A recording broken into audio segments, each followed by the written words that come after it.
Hello, everybody, and welcome to another bonus episode of the Lapstown Podcast, otherwise known as Lapped Traffic. And we're here with our second official Lapped Traffic guest and our usual host. I don't know if you want to say hi first, MJ. Do you want to say hi first? Oh, hi, I'm MJ. And then we'll let our guest introduce themselves, if you would like. Hey, I'm NASCAR John, and I'm really excited to be on the podcast. I love listening to Laps Down. And as the first male on this podcast, I really do feel like lap traffic. So the name is apropos. I'm just in the way, taking up space.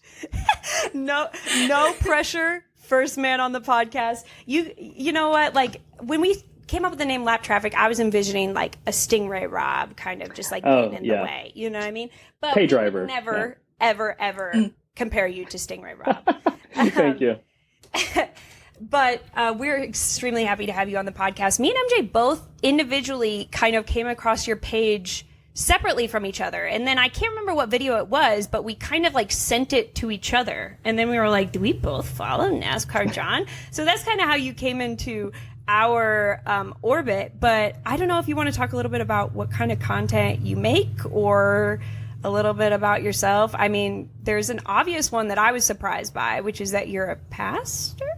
Yes, okay. That's correct. Yeah, we'll get into that in a second. But I just enjoy making all sorts of different content as a lifelong NASCAR fan. It's just fun to I understand the pulse of like most NASCAR fans, what they like and dislike, and so it's fun to just kind of throw out something that might be controversial or like NASCAR fans and motorsports fans in general are super into sponsors. So I do love talking about sponsors. But really this all started for me because my wife challenged me to become a content creator. That happened towards the end of like last year, start of this year. And for years we've been talking about like how I could be more on social media because I have been like a side character in a lot of her social media ventures. She's marketing and social media specialist. So very familiar, but I've never been like the face of anything. And this winter, she was like, you just know so much about racing. You need to like talk about it. Like you need a platform.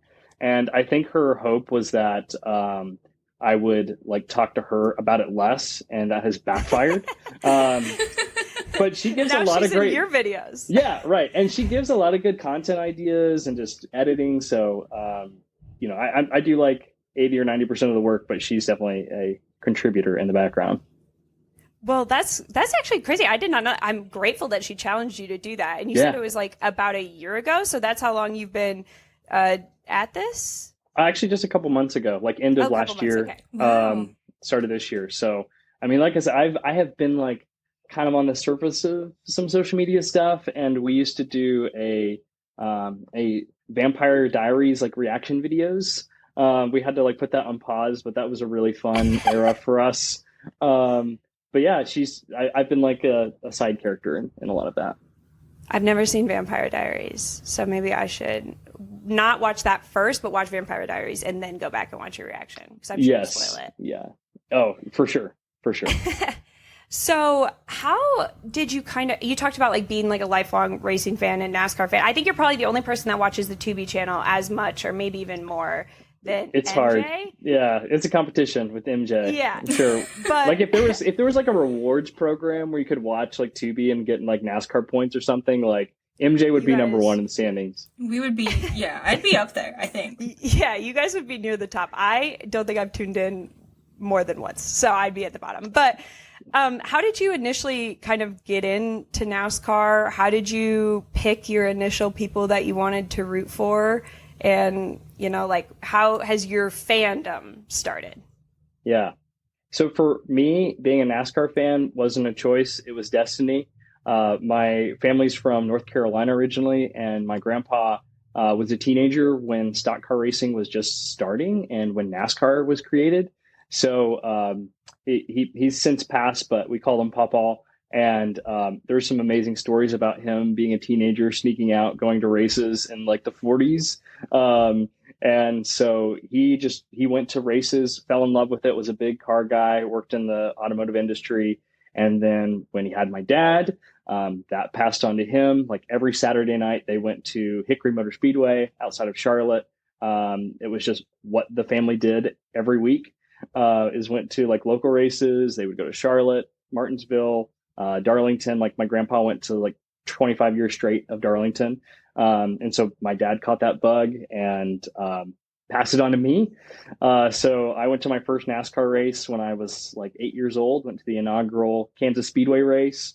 So it's like, it is in my blood. I am like born and bred. I think I'm like, if NASCAR could be like, what's the DNA formula for a NASCAR fan? Like they would extract my sample like Jurassic Park style. But yeah, it was destiny for me to be a NASCAR fan. Wow. Did you ever have a point where you like fell out of love with NASCAR and you had to come back to it? Or like, has it always been like every Sunday? Like, yeah. No skips. It's pretty much been every Sunday, no skips. But I will say, and I'm going to make a video about this at some point. There was a really rough era not that long ago, like 2017 to 2019 was just brutal. Dale Jr. was my guy forever, and he retired. Tony Stewart, Jeff Gordon, like Jimmy was like not doing great at that point. Like, so all of this like changing of the guard, and also that was when NASCAR did like the 550 package. Like they choked down the engines, and like the racing just was not good anywhere. And when it was good, it was like, okay, well this is manufactured. Like you guys just slowed down the cars. And there was a particular race at Kansas Speedway where like Joey Logano won and Kevin Harvick was like way faster than him and just couldn't get around because of the package. So there were times where it was like, I'm watching this and it's not stress relieving. Like this is not fun anymore. So that was probably the worst era for me because I'd lost my favorite driver. The sport seemed lost. The ratings were going down. Attendance was going down. Like the racing wasn't exciting. So that was the roughest time. Who would you say like you're rocking with as of lately? As like if somebody asks you who's your favorite driver, who are we going with? For sure, Bubba. Bubba's like the number one guy I cheer for. But I mean, since Dale Jr.'s retired, I feel like I've become a lot more open to like having more drivers that I root for. So definitely cheering for like the 2311 guys, Denny Hamlin.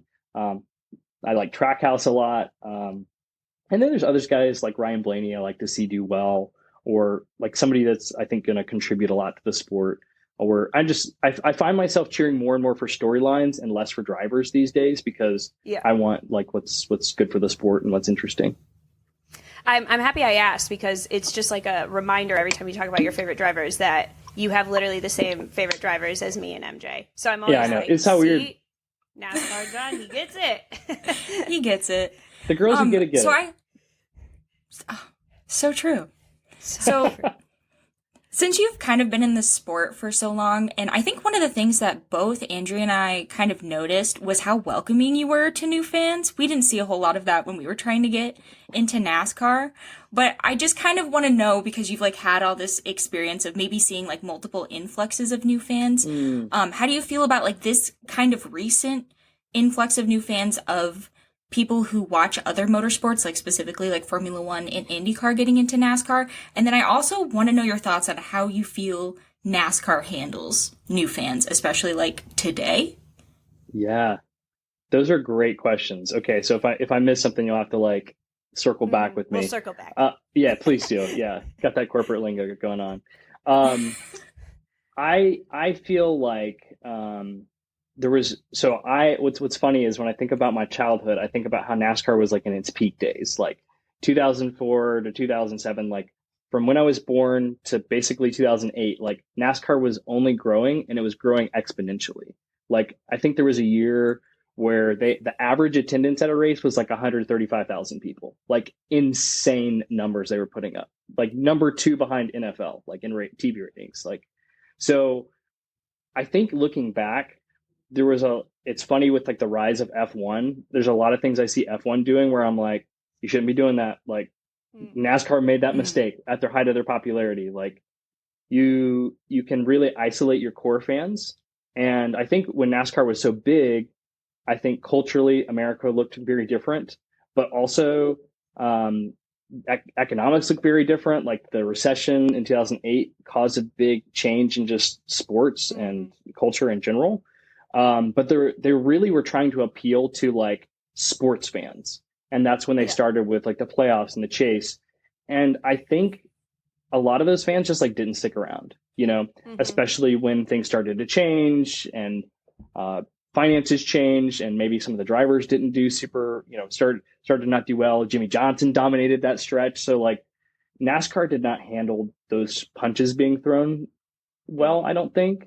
I think now they're doing much better at trying to reach other fans, whether it's like, well, I don't know how well they supported Kyle Larson doing the double, but since they were almost like, hey, you're out of the playoffs, like, screw you, we hate you. Right. But like NASCAR has promoted dirt racing more and local racing, and I do feel like there is a effort to welcome in Formula One fans. And I think, honestly, those are the fans that are going to stick. Like the hardest barrier to entry for most people when it comes to motorsports is like motorsports itself. It's like just something that's so foreign to most people. So I think what's happening now is what I really hoped would happen when I saw Formula One like blow up in America, is like fans starting to be like, oh, what's this IndyCar thing? What's this NASCAR thing?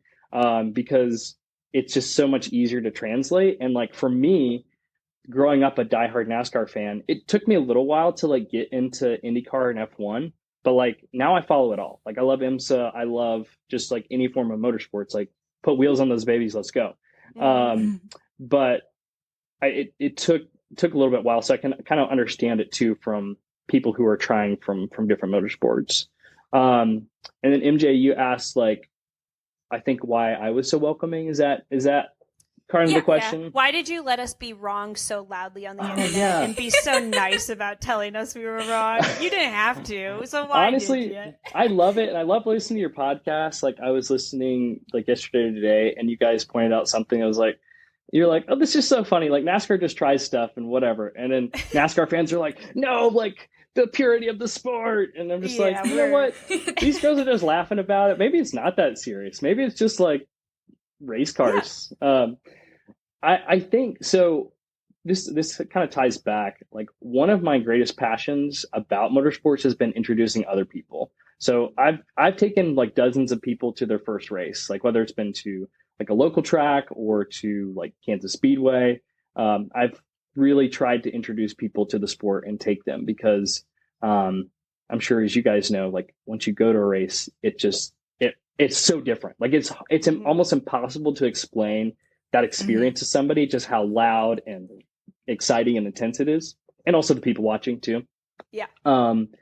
So I just want people to be fans of motorsports. Like it is one of my greatest passions, one of my greatest loves. And like, why would you try to deter people? And for the longest time, I felt like NASCAR fans, like even in the height of its power, was like, oh, you don't know who Jamie McMurray is? Like Chip Ganassi Racing? Like, come on, bro. You're like, who cares? Like, just explain it to people. Like they're curious. If they're curious, like let them in.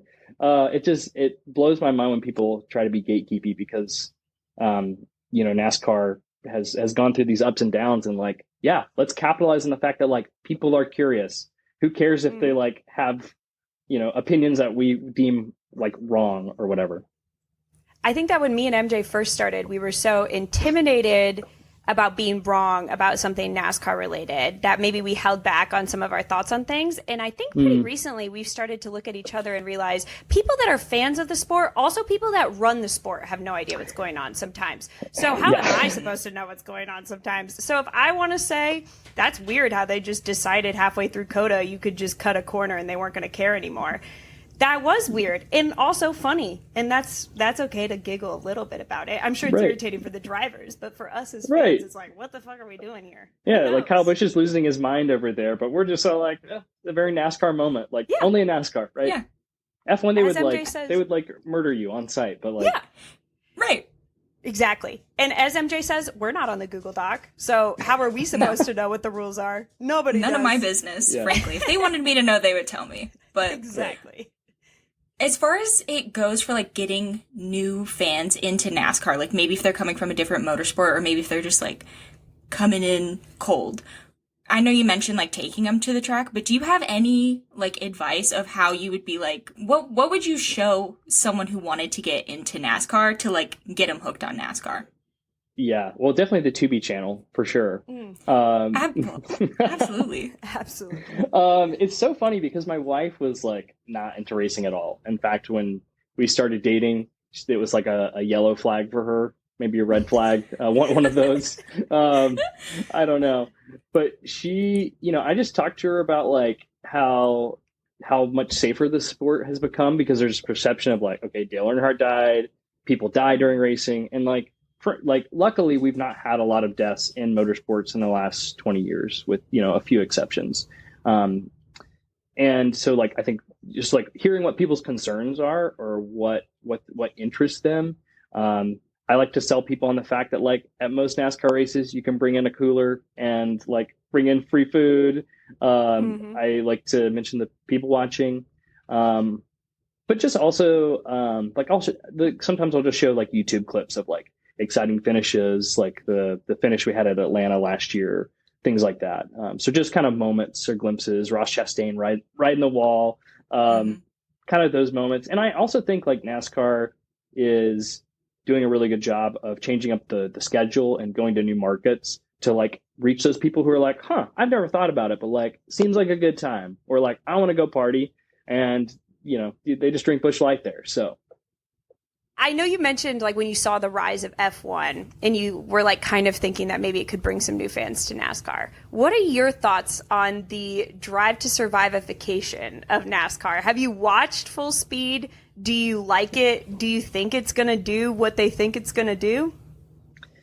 Yeah, I like NASCAR Full Speed. I enjoy it for what it is. I wish there was a little bit more content. Like it was just kind of been focused on the playoffs. It would be nice to have some more kind of narratives that are about the full season. But like, honestly, that's part of NASCAR's problem is like, you could win every race but the last race and not be the champion. So like, they've kind of painted themselves into this box of like the championship or the playoffs mean more than anything. And that's like not how most motorsports work and what have you.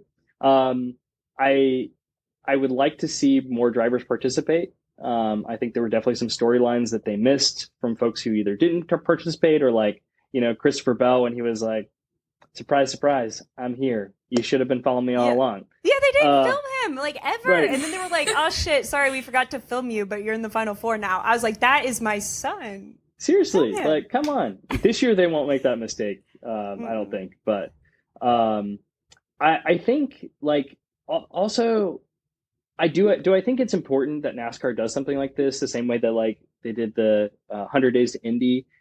Yes, I think if you're not doing something, that's bad. Is it going to move the needle the way that Drive to Survive did? Absolutely not. You caught lightning in a bottle with it being during COVID. I mean, Drive to Survive was out before COVID. Like, I remember watching I watched it during COVID. Yeah, I remember being like, everybody was like talking about it, and there was already like 3 seasons out. So I was like, hell yeah, I'll binge it. Right.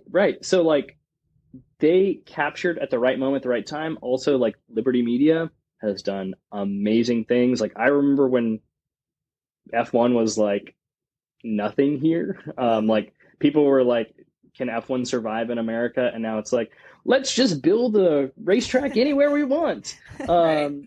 So, and a lot of it's been funny. Like, a lot of my friends who are like getting into motorsports got into it through Drive to Survive, and I have a friend who's watching it for the first time. So it's like really fun. She's like, what's going to happen with like Carlos Sainz, and like what's going to happen with so and so, like just all of these different things. I'm like, no spoilers, like just keep watching. Here's, maybe don't fall in love with this person, Daniel Ricciardo. My mom watched it, fell in love with Daniel Ricciardo. I was like, who don't get attached. Who wouldn't? But like, I think F1 did amazing job, and I mean, it still is generating a lot of interest, but I think NASCAR is doing what they can. Alrighty. So I said we were going to give you some softball questions here, John, but I do have a tough one. I was really excited when I saw the video you made before the Daytona 500 about sports washing. And I think that video did really well for you. And when you were talking about like how some fans are hesitant to get into NASCAR, I always heard from people that they were hesitant because of the culture surrounding NASCAR, the affiliation they have with it being like a very outdated socially sport. And I think that I was so pleasantly surprised to see such a positive reaction that you got from that video. Were you also surprised, or has that always kind of been your experience with NASCAR, that it's not as outdated socially as people maybe immediately think it is? Yeah, that was one of my wife's biggest qualms when she, as well as like the safety component. I was like, hey, it's more open than you think. Like, they've had this diversity program for a long time, like before a lot of, companies were really thinking about that. And when I introduced her, I was like, hey, there's like drivers of different ethnicities and backgrounds and in motorsports. And so I think, especially when you look beyond the drivers, when you look at the teams, when you look at the management of NASCAR, it is very diverse. And so I think part of kind of explaining that to folks is just like how NASCAR is set up and how, it's hard to be one of the top 40 drivers basically in the world. Like, there's just only so many seats, and NASCAR can certainly do more to invite more, equity and inclusion is into the driving ranks. And I think they're working at that. But like, there's a lot of diversity and has been in NASCAR for a while in a variety of different areas. So that's kind of been my experience. I mean, I also, just being like a NASCAR fan, it definitely has a certain stigma. I mean, a lot of people do think like Talladega Nights is like a documentary, not like a satire. And that's kind of hard to get out of people's minds. Like, you could argue that Talladega Nights did more harm than good for NASCAR, as popular as it is in kind of our regular vernacular. So when I went to make that video, I was like energized. I was like, I have to say something about this, because I felt like I saw these puzzle pieces being put together, and I was like, this is what's going to happen. And I felt like I had to say something about it, because there are all these new fans who are getting into it. There are NASCAR fans like myself who are not, super conservative or like, and that NASCAR is just, it's not just a, Trump rally every time you go to a race. Like, is that what some people want to make it? Absolutely. Have I seen that? Yes. But like, I think NASCAR has been trying to do that. And I think some of the things that have happened recently are really unfortunate to backpedal on that. But I was pleasantly surprised by the response that I got from that video especially on TikTok. On Instagram, there was some maybe a different vibe over there. But there was a different we were vibe. having a great time. Yeah. There was a different vibe, but I mean, hey, it did numbers and it got me a bunch of followers. So like, shout out to the haters. Shout out to the haters. And also, like, I think it was interesting because I knew that he would be there. I was still taken back my first time watching the Daytona 500, truly how much like camera time and attention was given before the race. Like, it was actually like, this is insane. Like, can we just talk about the race a little bit? Like, even if you're conservative, like, this is insane. But then it was interesting because it kind of backfired. I think a lot of racing fans were like, great, now we have a fucking rain delay. Thanks a lot for all that. Yeah, even though they moved it up, crazy. It was like, But I said this in another video, but it's like, they had unfortunately set a precedent when he came in 2020 of like, okay, well, this is how much airtime you're going to get. Yeah. Well, I really appreciated you talking about it. And I also think it is such an interesting point. I went to school for political science, and I studied authoritarian regimes, not making any suggestions. And they would talk a lot about how like sports washing is used, like the Olympics is a huge opportunity for sports washing, and it's so important to countries to get like gold medals to boost popular sentiment in their own countries. And I thought, can you shout out the book again that you referenced in the video, because me and MJ want to add it to our book club reading list. Yes, it's called Faster. It's by Neil Bascom. And I recently finished it. It was kind of like slowly going through it because it's, a little bit of a dry book. But if you're a motorsports fan and you're into politics, you should read it like ASAP. Well, I was really appreciative of you bringing it up. And it also got me thinking, lately there's been kind of a weird vibe around the pre-race prayer. And I will say, as somebody who I started watching IndyCar first, and I remember texting MJ and being like, do they pray before IndyCar every time? And she was like, yes. But, like, it was cool, whatever. In NASCAR, I was like, cool, got it. The last couple times, it's been, like, a weird vibe. And I was wondering, would you be willing to, like, save us and maybe just do the pre-race prayer? Like, could you do it, please? Like, I feel like you would really handle it wonderfully. And as a fan, I feel like if NASCAR's listening, like, would you be willing to do it? Oh, absolutely. It's a lifelong dream of mine to do it. And Perfect. when I used to live in Richmond, I was actually like fairly close to doing it for the IndyCar race that was supposed to happen there in 2020. COVID hit, never happened. But my church was going to sing the national anthem, and one of the pastors was going to do the prayer. And I was like begging. I was like, please let me do this. I'm a motorsports fan, please. But like you bring up a good point, because I don't know that IndyCar has always done a prayer before the race. Like I feel maybe I'm wrong. I've watched IndyCar for a while, but I only feel like it's been in the last like few years that they've at least been televising that. Whereas like that is like, you do that at NASCAR all the time. Yeah. At the local racetrack, it's just part of it. Just to kind of pivot off of that subject. And I think you've made a video about this before, but what races are on your bucket list, not only for NASCAR, but maybe also for F1 and IndyCar or IMSA, supercars, dirt track racing, whatever you're into. Oh, yeah. I love it. I think about this all the time. So part of why I made a bucket list is because I realized about like 10 years ago of like, life is short, life is precious. And, at a certain point, like I remember my grandpa stopped going to races, and I was like, I need to make sure like I can go to races with my dad for as long as I can. Like we go to a race once a year, like that is our tradition. And so, like he took me to the Southern 500 at Darlington. We've been to Martinsville, Indy 500, now Daytona 500. Last year that was awesome. So like that is like a really important thing for me. I think as far as bucket list races go, going to Bristol Night this year. So that's another big one on the bucket list. I think the Coke 600 would be a good one. The Long Beach Grand Prix for IndyCar, like that just looks beautiful. I love a street course. I'm obsessed with the Chicago street course, so like I would love to do another street course. And then Monaco, like I know that's the basic answer, but I'm a basic bitch, so Monaco is my choice. I don't blame you. And we actually had good friends who went in 2022, and he's a photographer on the side, and he got this picture. And so I have this amazing black and white photo of Max Verstappen going by the yachts in my office. And I'm like, every time I think about it, I'm like, I want to go to there. Like that's me. Someday. Also, the Chili Bowl, the dirt race in Tulsa, and the 24 hours of Daytona. Those are on the bucket list. Oh. Well, I did get the chance to go to 24 Hours of Daytona this year, and that was really, really fun. And it's like I can't go to the same race every year because I'm like, I want to try all of them, you know what I mean? But Seriously. That one was really fun. And honestly, it made me realize like how badly I want to go to Daytona for like a NASCAR race. Like I was like, could you imagine if it was this, but NASCAR? Yeah. But I'm glad you guys had a good time. It looks so fun.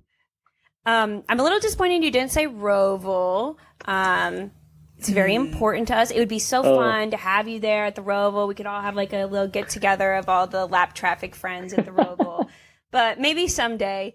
What is you talked a little bit about your wife, like begrudgingly kind of getting into it. I think you've mentioned in videos before she's maybe sitting next to you while the race is on. But like, did she secretly love NASCAR and doesn't like fully let on how much she loves it? Like, do you think she's like really into it secretly? Yeah, I think so. I mean, sometimes she'll say things and I'm like, how do you know that? Like, I know that. Nobody should know that. And I know that like she's absorbed a lot of knowledge that I passed along to her, but and you guys said it earlier, but like, she's got zero bad takes. So never. I don't know. I've never she's just spitting bars. Exactly. I think she's secretly a fan, but she doesn't allow it to take up the brain space for her. I think she like willingly is like, this is cool. I like it, but like, I can't like it more than, 25%. That's too, that's beyond too much, where I'm like, just 100%. My soul is sold to motorsports. So the reason why I ask is because we noticed that your wife is an author. What is she thinking about? Maybe like, I know that motorsports books are very successful. I know a lot of people got into F1 specifically because of like motorsports related books. What is what is the yay or nay on her writing a motorsports book? I will say it is a big yay, and there are plans in the works. I will not spoil any. No. Don't spoil. But Sure. But I will tell you, I have created a Google Slides presentation for her about motorsports in prep for her to write a book about NASCAR and some romance books. And that was a very dense thing. So she has got a lot of detail and inspo. She's researching. Well, that's good because a lot of the books are not researched at all, and no, they're very bad. Like, whew, they're very bad. Yeah. So maybe some ARC readers she's got available, in her back pocket. And if she ever needs like a consultant or something, like obviously she has you at home, you can talk technical stuff, actual racing stuff. But if she ever needs a consultant, me and MJ, always available. We're always on the line. Here for her. We'd be more than happy to. Yeah, she needs those vibes. Like sometimes I'm too technical. She's like, I don't really care about that. But but this part was interesting. Yeah. No, that is so exciting. Okay, so this is maybe less of a softball question. It's still kind of a softball question, but I want to know what is your motorsport hot take? Like, what is the thing that you would say that wouldn't necessarily get you canceled, but might get some people up in arms? We're far enough into the episode, like the casuals are gone. You can get real here. Say whatever you want. That's what we do. Yeah. That's what we do. 20 minutes in, we're all filters are gone. I hate to crap on other motorsports because I don't like to yuck other people's yum. I will. However, Formula One is the most boring of the major motorsports, and it's not even close. I'm sorry. Like IndyCar, NASCAR, IMSA just dunks on F1 as far as the racing itself. Now, is it glitzy and glamorous? Do they go to amazing circuits? Yes. Is the racing crap? Yes. Is qualifying awesome? Yes. But is the racing hot garbage? Most of the time. Yeah. I think that is a take that me and MJ can nod along to very enthusiastically. I think that's fair. I get the appeal of F1. There's some cool things about it. The engineering, the history. I get it. The personalities, but the racing, I've seen better. I think, unfortunately, the only thing F1 has on IndyCar and NASCAR, and the thing that brings me back constantly, is the teammate dynamic. I'm addicted to the teammate dynamic. The drama. I can't help myself. It's like you watch NASCAR, and Denny's like, oh, rats, Christopher won again. But like in F1, it's like, I'm gonna lose my mind if my teammate wins one more time and I get second. Like, I think the teammate dynamic is addicting to me. I wish IndyCar, I'm sure it exists in IndyCar and NASCAR. They just don't tell you about it as much. And I'm like, give me the drama. I want to know, is Denny actually just mildly upset or is he losing his mind? Yes. Okay. There are some I feel like I just need to send you guys some videos of some great teammate rivalries from the past that I can think of. Please. But I think a lot of it's just become so corporate, and teams are so you have to play by the rules. Where F1's cutthroat, baby. Sorry Yuki, sorry Liam. Whatever. We're just if you're not good, you're not good. And in NASCAR, they're more but we don't want to piss off the sponsor, and everybody love everybody here, and until it's people are throwing punches, but yeah, I think that's the thing that brings me back all the time to F1. I totally agree, though. The racing it's just a parade most weekends. It's we've already decided who's going to be in what place. The only time anybody loses places or something is if there's a crazy strategy call or pit stop drama. And nobody wants to see races won by pit stop drama. We want to see passing on track. Yeah. Maybe go wheel to wheel without taking each other out completely. You know what I mean? That would be sick. Sometimes. That would be nice. Yeah. Max Verstappen. Yeah. Hey, no, I love him. I honestly, sometimes I think his crimes are just to keep us interested.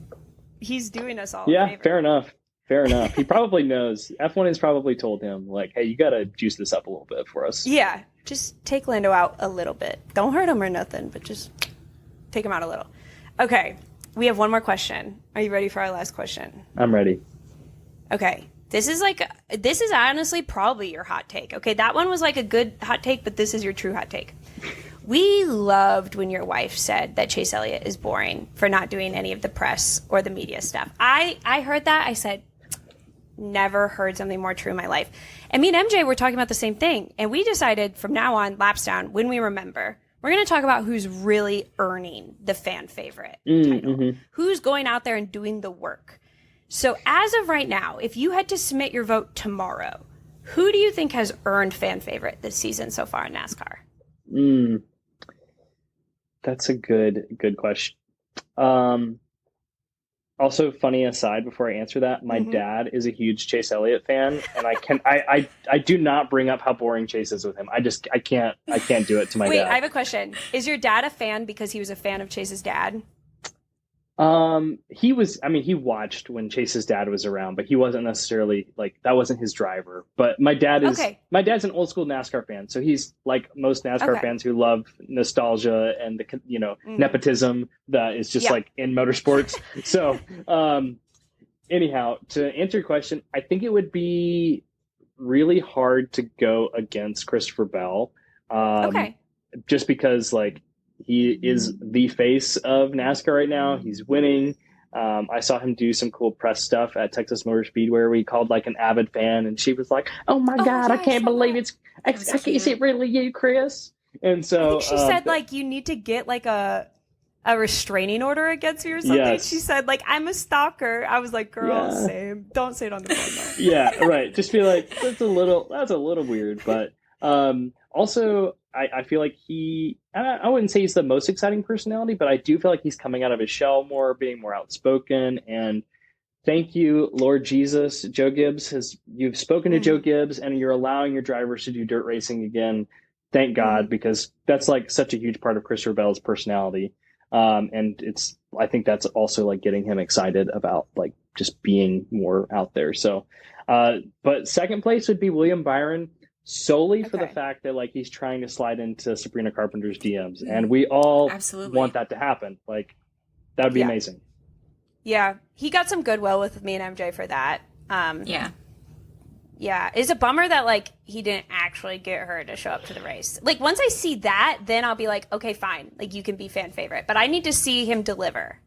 Seriously, yeah, we got to see some results. We need the Taylor Swift of NASCAR. We need somebody to come, show up, get all this attention, bring people into the sport. I think Taylor Swift maybe saved the NFL. Maybe Sabrina Carpenter can save NASCAR. Save NASCAR? Please. Well, that's actually good because I don't think we have voted for Christopher or William. So that means our fan favorite race is heating up. Chase, you better do some more podcasts, buddy. Your title's in threat. Seriously. So you posted something the other day. When this comes out, it will be an old post. So I encourage our audience to go back on your page and find it. Go find it. But do you want to talk about the choices you were most confident in when it comes to which drivers or which chip brand? Which one did you feel okay, I ate with this one? This one is absolutely correct. Yeah. Because I feel like it's worth dissecting a little bit with the time we have left. Thank you for giving me the opportunity to speak about this. This was an idea that Vanessa had, and then we both were kind of spitballing. The Carson Hocevar is Funyuns is probably the one I'm most proud about because he's just so goofy, and it's I would never eat that chip, but I've had it before, and it's kind of funny. It's just it's here for the vibes. That's the one I'm most proud of. Chase Elliott was a softball.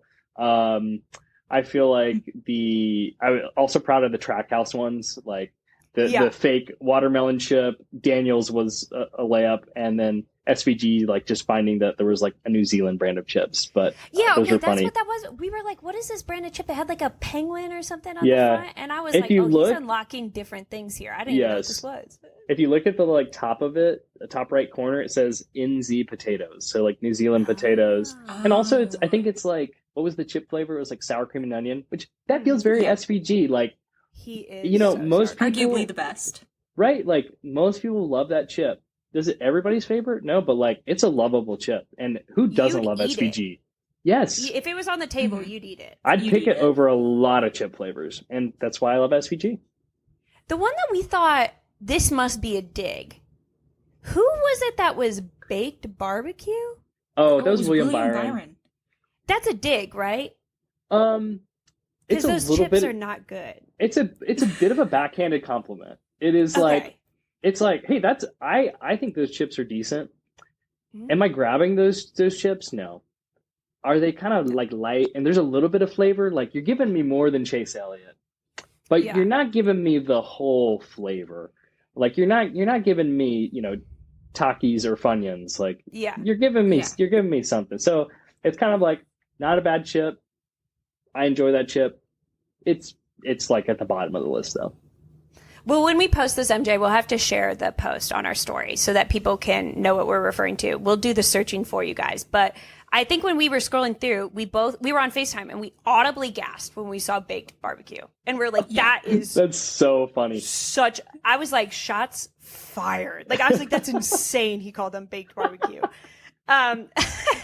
But thank you so much for being our guest. And thank you so much for making such great NASCAR content. I laugh every time I see your videos. Me and MJ send them to each other and we giggle. And congratulations on your growth of your account. And we're very glad your wife dared you to be an influencer because we're great. We love tuning in. Do you have anything else you'd like to say to the people as we part? Yeah, no, thank you guys. This has been so fun. I love listening to your guys' podcast. It makes me laugh, especially after I've listened to the Teardown and Denny's podcast where they're like, oh, this is what needs to happen. You guys are like, la la la, like this is awesome. We love NASCAR. And that's the recommended order to listen to it, by the way, guys. Is yes. the Teardown, Actions Detrimental, Yes. us. Then us. And you guys, and I want to be for real, you guys who have great takes. So it's not just goofy and vibes.